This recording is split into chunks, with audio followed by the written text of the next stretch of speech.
사샤의 오디오북 인도 설화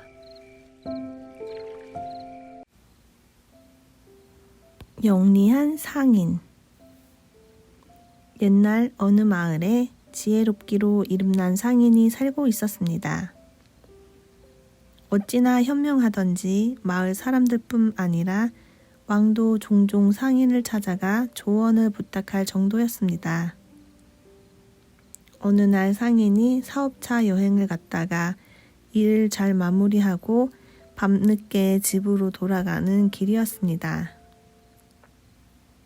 집으로 가려면 어둑어둑하고 외딴 길을 반드시 지나가야만 했는데 그 길은 강도 무리가 나무 뒤에 숨어 있다가 지나가는 사람을 덮쳐 약탈하기로 악명이 높았습니다. 상인이 말을 타고 그 길을 지나가는데 역시나 시끄러운 소리와 함께 시커먼 그림자가 불쑥 나타났습니다. 상인은 너무 놀라서 생각할 틈도 없이 들고 있던 지팡이로 그 사람을 치고 달아났습니다.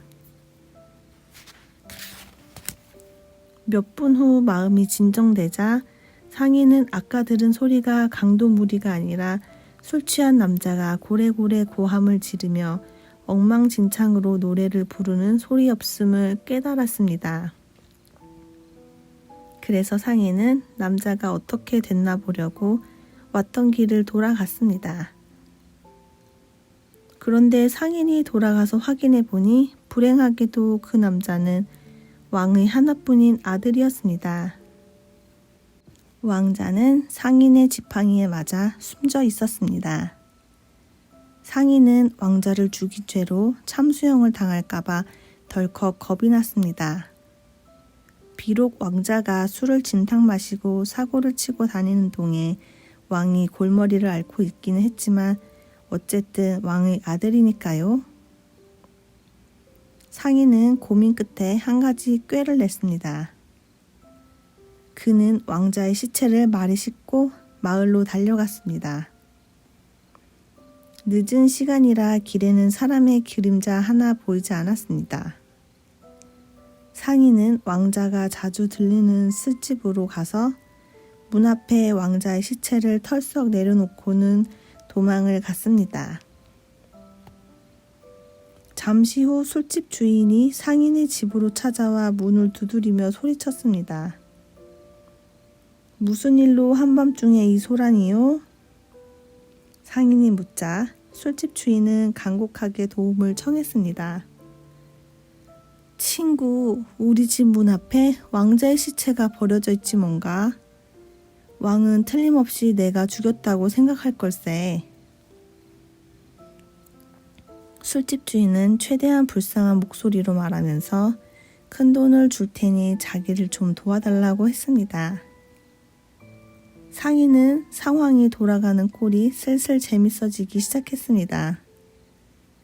상인은 이번에는 평소 술 마시고 난동을 부리는 왕자를 노골적으로 싫어하던 한 신하의 집 앞에 왕자의 시체를 버려두고 냉큼 도망갔습니다. 잠시 후 그 신하가 상인의 집에 찾아와 문을 두드리며 도와달라고 소리쳤습니다. 신하 또한 문을 열어보니 왕자의 시체가 버려져 있었다고요. 왕은 내가 죽였다고 생각할 거요. 나 좀 도와줘요. 급합니다. 신하는 그렇게 말하면서 상인에게 돈을 쥐어주었습니다. 상인은 이제 왕자의 시체를 궁으로 운반했습니다. 그리고 문 앞에 시체를 버려두고 다시 집으로 돌아왔습니다. 잠시 후 왕의 신하들이 찾아와 문을 쾅쾅 두드리면서 당장 궁으로 오라는 왕의 말을 전했습니다. 왕이 믿을 사람은 상인밖에 없다고 했다는 것이었습니다. 궁에 도착하자 왕이 대뜸 말했습니다. 그렇잖아도 아들이 항상 술을 퍼마시고 다녀서 화가 났었지. 차라리 아들이 죽었으면 좋겠다고 생각하던 참인데 글쎄 문을 열어보니 아들의 시체가 버려져 있지 뭔가. 이를 어쩌면 좋겠는가? 내가 아들을 죽였다고 백성들이 오해하면 어떡하지? 상인은 대답했습니다. 폐하, 왕자가 독사에게 몰렸다고 하십시오. 의사들이 왕자를 살리기 위해 최선을 다하고 있다고요. 신하들에게 마을을 돌며 이 소식을 퍼뜨리라고 하십시오. 그리고 아침이 되면 다시 신하들을 보내 왕자가 죽었다고 알리십시오. 왕은 상인이 말하는 대로 했고 상인에게는 후한 상금을 내렸습니다. 영리한 상인은 하룻밤 사이에 엄청난 돈을 벌었고 덕분에 한동안은 장사를 하러 멀리 여행을 다니지 않아도 되었답니다. 중매쟁이와 표범. 한 중매쟁이가 어느 산탈족 소녀의 집에서 나와서 소녀와 결혼하기로 되어 있는 소년의 집으로 서둘러 가고 있었습니다. 소녀의 부모가 잔치 준비에 필요한 쌀을 빌려와 달라고 중매쟁이에게 부탁했던 것이지요. 소녀의 집에서 챙겨준 자루를 들고 가면서 중매쟁이는 일이 잘 풀려 속으로 흐뭇했습니다. 사실 일이 잘못되는 경우는 거의 없었습니다. 모두들 중매쟁이의 기분을 상하게 하는 것을 꺼렸거든요. 그런데 이런 중매쟁이를 해치는 것을 전혀 꺼리지 않는 존재가 있었습니다. 아니, 꺼리기는커녕 한 입에 꿀꺽하고 싶어 했지요. 그것은 바로 암컷 표범이었습니다. 암컷 표범은 밀림에 느긋하게 앉아 중매쟁이가 오가는 것을 하도 많이 보아서 이제는 중매쟁이가 어느 길로 다니는지 손바닥 들여다보듯 훤히 알고 있었습니다. 표범은 눈을 가들게 뜨고 노려보다가 드디어 중매쟁이를 와락 덮쳤습니다. 살려주세요, 표범님. 나는 중요한 일을 해야 하는 사람입니다. 하나를 둘로 만드는 게 제 일이거든요. 중매쟁이가 이렇게 빌자 표범이 잠시 생각하더니 말했습니다. 나도 둘이 되고 싶어. 중매쟁이는 암컷 표범의 말에 잠시 놀랐지만 곧 정신을 차리고 대답했습니다. 좋아요. 그 정도는 해줄 수 있죠. 하지만 사람이 많이 지나다니는 이 길에서 멀찍이 떨어져야 해요. 촌놈들이 어떤지 아시잖아요? 조금만 신기한 일이 있으면 몰려들어서 입을 벌리고 쳐다보지요. 구경꾼들이 내가 주술을 외는 것을 방해할지도 몰라요. 중매쟁이는 암컷 표범을 강둑으로 데려갔습니다. 자, 이 자루에 들어가세요. 그리고 절대 소리를 내거나 울부짖어서는 안 돼요. 그럼 마법이 효력을 잃으니까요. 표범은 중매쟁이가 시키는 대로 했습니다. 그러자 중매쟁이는 자루 주둥이를 밧줄로 꽉 묶고 자루째 강물에 첨벙 던져버렸습니다. 그런데 놀랍게도 표범은 가라앉지 않았습니다. 표범이 들어있는 자루는 그대로 강물에 둥둥 떠내려갔습니다. 마침 강둑에 앉아있던 수컷 표범이 자루를 발견하고는 그 안에 먹을 것이 들어있을 거라고 생각하고 첨벙첨벙 강물로 들어가 자루를 강둑으로 끌어냈습니다. 그리고 배가 무척 고팠던 터라 허겁지겁 자루를 찢어 열었습니다. 그런데 놀랍게도 한편으로는 기쁘게도 그 안에 아름다운 암컷 표범이 있는 게 아니겠어요? 둘은 사이좋게 걸어가며 이야기를 나누었습니다. 있잖아, 하나를 둘로 만든다는 그 중매쟁이 말이 맞았어. 어떻게든 은혜를 갚아야 하지 않을까? 암컷 표범이 수컷 표범에게 말했습니다. 그래서 둘은 친구 표범들을 불러 모아 널리 알렸습니다. 오늘부터 누구도 중매쟁이를 잡아먹어선 안 된다. 그렇게 해서 오늘까지도 중매쟁이들은 중매를 할 때 쌀과 메시지를 전달할 때나 언제든 마음 놓고 밀림을 지나다닐 수 있게 되었답니다. 왕에게 가르친 교훈. 옛날에 종일 사냥만 하며 하루를 보내는 왕이 있었습니다. 맨날 바깥에 나가 있었기 때문에 왕이 궁정에 나타나는 날이 드물 정도였습니다. 신하들도 왕의 곁에 붙어 있어야 해서 궁 안의 일은 거의 제대로 이루어지지 않았습니다. 어느 날 왕은 여느 때처럼 사냥을 하러 갔습니다. 매우 이른 아침이라 사람도 별로 없었지요. 왕이 궁정 문을 나서는데 문 앞에서 한 농부와 마주쳤습니다. 농부는 공손하게 두 손을 모으고 왕에게 인사를 했습니다. 그날따라 왕은 사냥 운이 없었습니다. 활을 쏘는 족족 빗나갔고 짐승들은 안도의 한숨을 쉬며 잽싸게 도망갔습니다. 왕은 포기하기 싫어서 하루 종일 말을 타고 달리고 또 달렸습니다. 그래도 잡히는 짐승은 한 마리도 없었습니다. 왕은 목이 마르고 배도 고파 금방이라도 쓰러질 것 같았습니다. 물론 신하들도 지친 것은 마찬가지였고요. 몸도 힘들고 잡은 것도 없어서 짜증이 머리끝까지 치솟은 왕은 누군가에게 화풀이를 하고 싶어졌습니다. 오늘 일이 왜 이렇게 안 풀리는지 알겠어. 아침에 궁을 나설 때 문 앞에서 마주친 그 농부 탓이야. 왕이 말했습니다. 예, 맞습니다. 무조건 왕의 비위를 맞추는 데 익숙한 신하들은 이번에도 얼른 맞장구를 쳤습니다. 뭣들 하고 있는 거냐? 어서 가서 그자의 목을 베어버려라. 그놈이 내게 인생 최대의 악운을 가져다 주었다. 왕은 버럭 성을 냈습니다. 그 불운한 농부를 찾아 마을을 이잡듯이 뒤진 신하들은 마침내 농부를 발견했습니다. 농부는 자초지종을 듣고는 무척 놀라며 살려달라고 애원했습니다. 그러나 신하들은 듣지 않았습니다. 농부는 마지막 희망을 안고 이렇게 간청했습니다. 부디 죽기 전에 왕을 뵙게 해주십시오. 뵙게만 해주신다면 그 앞에서 코가 땅에 닳도록 절하고 기꺼이 죽겠습니다. 할 수 없이 신하들은 농부를 왕 앞에 데려갔습니다. 왕은 자신에게 불운을 가져다 준 농부를 보고 길길이 뛰며 화를 냈습니다. 실컷 화를 낸 왕이 입을 다물자 비로소 농부는 입을 열었습니다. 불운한 것은 저도 마찬가지입니다. 아침에 일어나 제일 처음 본 얼굴이 전하의 얼굴이었는데 이렇게 죽게 되었지 않습니까?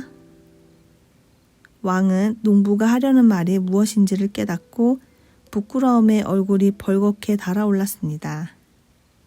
결국 왕은 농부를 풀어주었답니다. 목수 시탈. 시탈은 손재주가 뛰어난 목수였지만 게으른 것이 흠이었습니다. 내킬 때만 겨우 일을 했기 때문에 시탈의 가족들은 입에 풀칠하기도 힘들었습니다. 어느 날 시탈의 어머니가 참다 못해 아들이 게으름을 꾸짖고 잔소리를 했습니다. 꾸중을 들은 시탈은 이제부터는 열심히 일하기로 결심했습니다. 그렇게 해서 시작한 일이 침대 만들기였습니다. 시탈은 며칠 동안 열심히 침대를 만들었습니다. 침대의 네 기퉁이에는 높은 기둥을 세우고 기둥마다 병사를 한 명씩 조각해 넣었습니다. 조각이 다 끝나자 침대 전체를 아주 정성껏 문질러 윤을 냈습니다. 작업을 마친 시탈은 침대를 팔러 나갔습니다. 머리 위로 침대를 번쩍이고 돌아다니며 외쳤습니다. 마법의 침대요, 마법의 침대. 이 침대에서 자는 사람에게 행운이 있을 겁니다. 그 소리를 들은 왕이 사람을 보내 시탈을 불러들였습니다. 시탈이 가지고 온 침대를 꽤나 마음에 들어한 왕은 당장 그것을 사겠다고 했습니다. 그러나 시탈은 한사코 돈을 받지 않으려고 했습니다.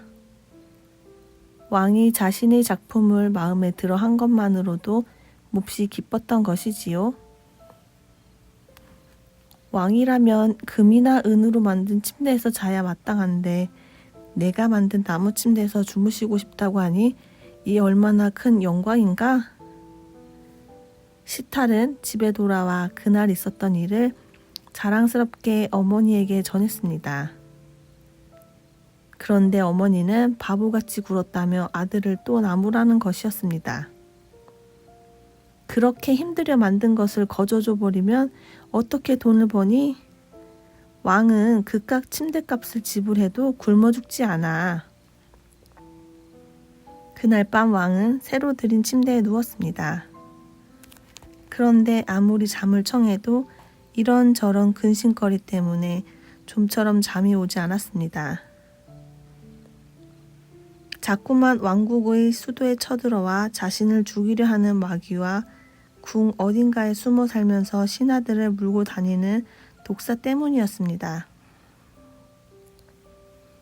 얼마 전에는 이웃나라 왕이 자신을 살해할 계획을 꾸미고 있다는 정보원의 보고도 있었고, 게다가 악명 높은 도적단이 왕국에 숨어 들어왔다는 소식까지 들려오니 골치가 이만저만 아픈 게 아니었습니다.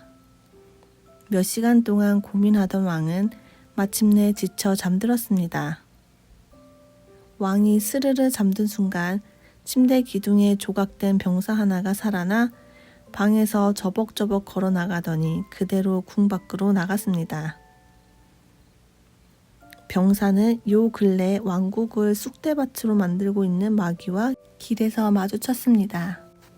그 자리에서 마귀와 몇 시간을 용감하게 싸운 끝에 병사는 마귀를 물리칠 수 있었습니다. 병사는 다시 왕궁으로 돌아와 침대 기둥 자신의 자리로 돌아왔습니다. 병사가 다른 새 기둥의 병사에게 조금 전에 모험을 신나게 이야기해주고 있을 때 왕이 잠에서 깼습니다. 왕은 꼼짝도 않고 조용히 병사의 이야기를 듣다가 이야기가 끝난 다음에야 깬 척했습니다. 그리고 그 길로 신하들을 보내 마귀가 죽은 것이 사실인지 확인하게 했습니다. 사실이었습니다.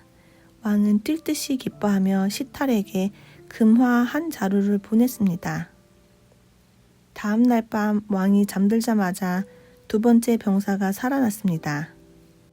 병사는 방에서 나가려다가 왕의 침대 밑에 숨어있던 독사를 발견하고는 그 자리에서 죽였습니다.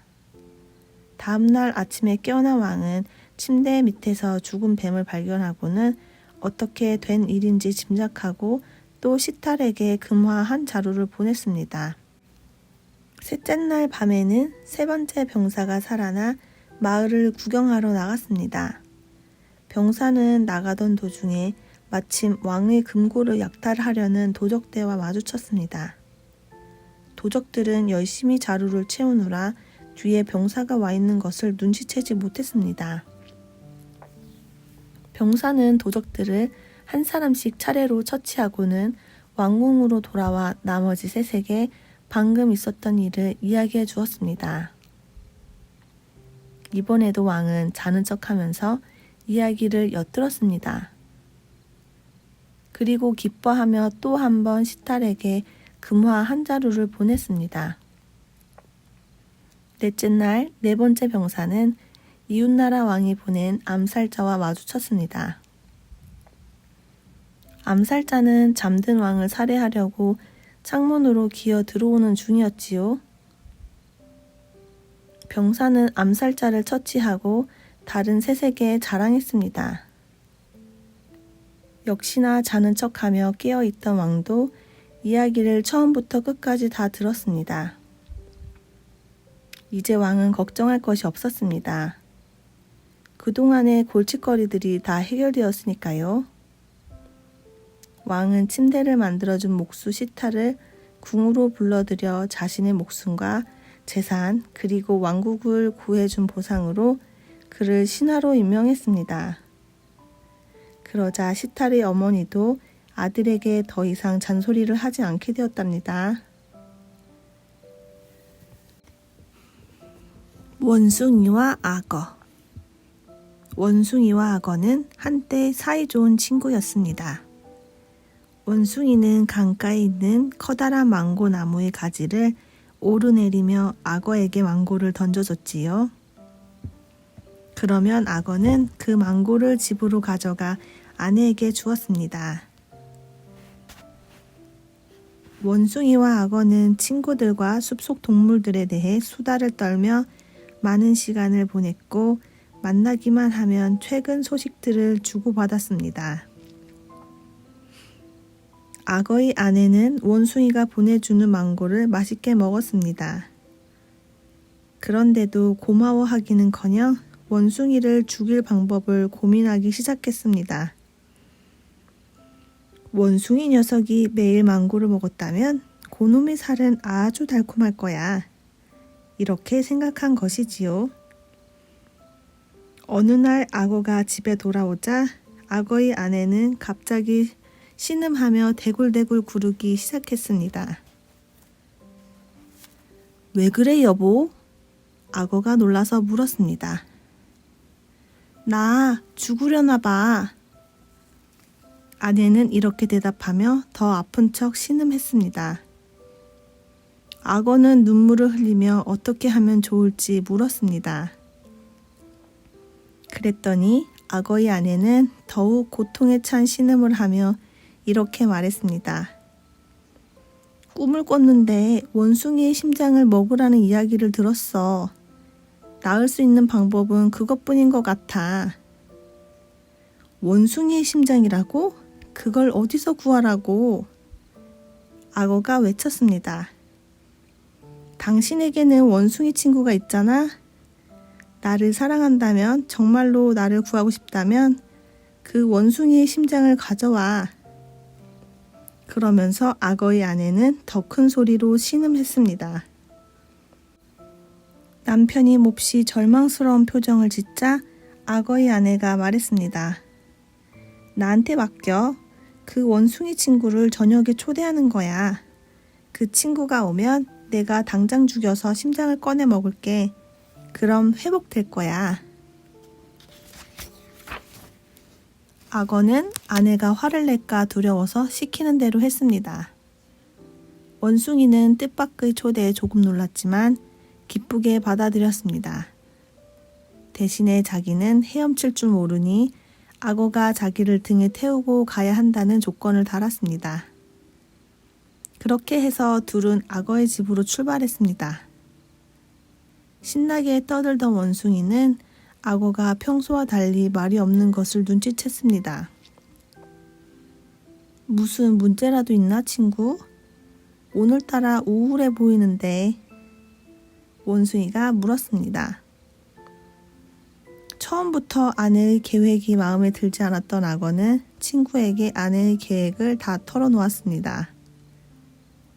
이야기를 다 들은 원숭이는 흔쾌히 말했습니다. 아, 자네의 아내를 구하기 위해서라면 무슨 일이든 하겠네.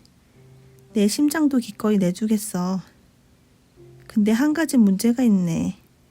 내가 외출할 때마다 심장을 꺼내서 그 망고 나무에 놓고 오거든. 그러니까 나를 다시 데려다 주게. 내가 얼른 심장을 가지고 올 테니.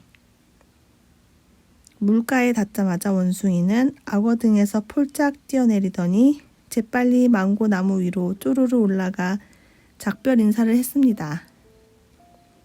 미안하네 친구. 하지만 이런 일이 있고 나니 자네를 다시는 믿을 수 없게 됐어. 공주와 어치. 옛날에 아름다운 공주가 살았습니다. 그런데 공주는 거칠고 낮은 자기 목소리가 마음에 들지 않아서 무척 슬펐습니다. 그래서 매일 정원에 나와 앉아 새들의 노랫소리를 감상했습니다. 어쩜 저렇게 목소리가 아름다울까 부러워하면서요. 구관조는 뭐가 그렇게 즐거운지 깔깔거렸습니다. 직박구리의 목소리는 마치 음악 같아서 듣고 있으면 세상이 더욱 아름다워 보였지요. 그러나 무엇보다 어치의 목소리가 가장 아름답게 들렸습니다. 칙칙한 갈색새가 그렇게 고운 목소리를 가졌다는 게 몹시 신기했습니다. 나는 마치 공작새와 같아. 겉모습은 아름답지만 목소리는 끔찍하잖아.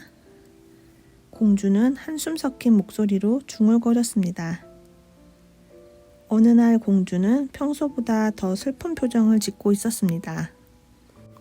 하필 앞을 보지 못하는 왕자님에게 푹 빠져버렸거든요. 왕자는 공주의 얼굴을 볼 수 없었지만 목소리는 들을 수 있었습니다. 물론 공주의 목소리를 별로 좋아하지 않았지요. 절망한 공주가 흐느껴 울고 있는데 어치가 날아와 말을 걸었습니다. 왜 울고 계세요, 공주님? 내가 너희 목소리를 가졌더라면 왕자님이 나와 사랑에 빠졌을지도 모르는데. 공주가 말했습니다. 어치는 누군가 자기를 부러워한다는 사실에 깜짝 놀랐습니다.